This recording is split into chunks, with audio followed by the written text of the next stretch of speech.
For comparison reasons, let's see how fast he can run on Earth in real time. Let's say he started his sprint now. He's going, and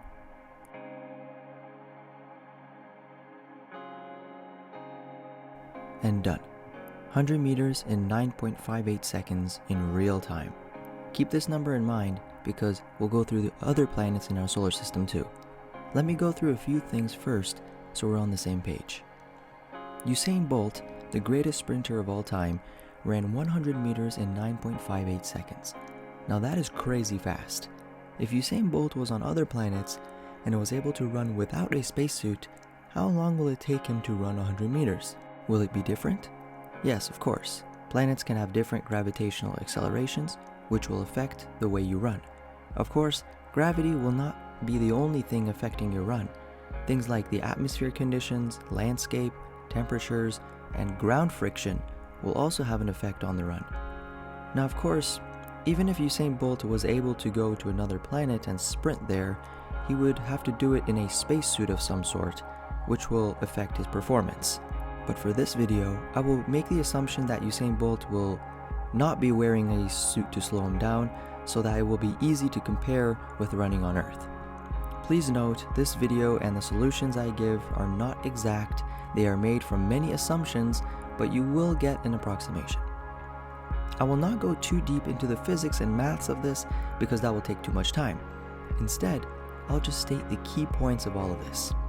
If we take sprinting as a parabolic motion with a velocity at an angle of theta at the start and a vertical velocity of 0 at the top and another velocity at another angle when the foot hits the floor, we can use parabolic equations and a few substitutions to figure out a few key things.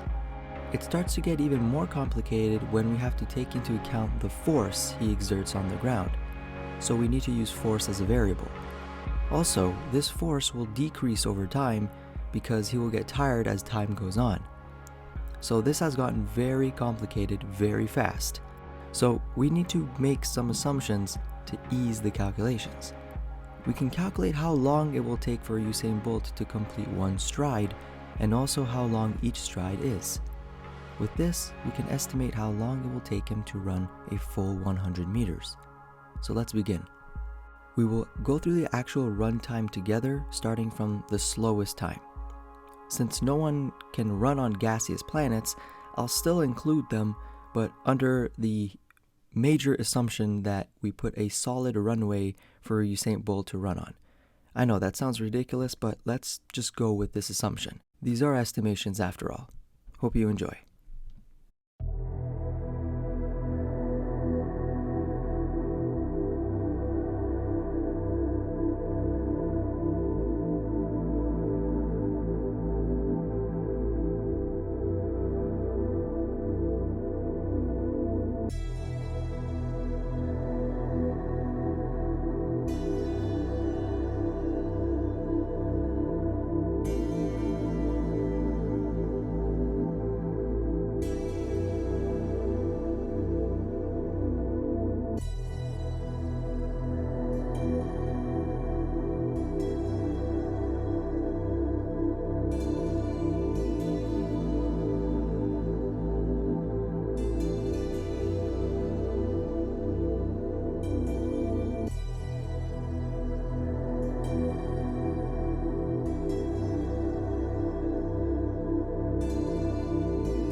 So in conclusion, which planet would Usain Bolt probably run the fastest on? Mercury. And if you want to include dwarf planets, then Pluto. Remember, these calculations would be true in the most ideal situation, and this ideal situation would be impossible to meet. So I'm not going to sit here telling you that these calculations and numbers are factual. They are not.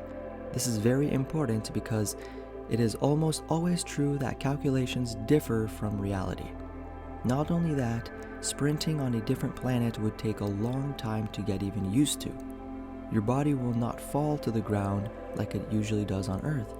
So when you're running on a different planet, you will almost certainly feel like something is off, and you may even trip and fall many times.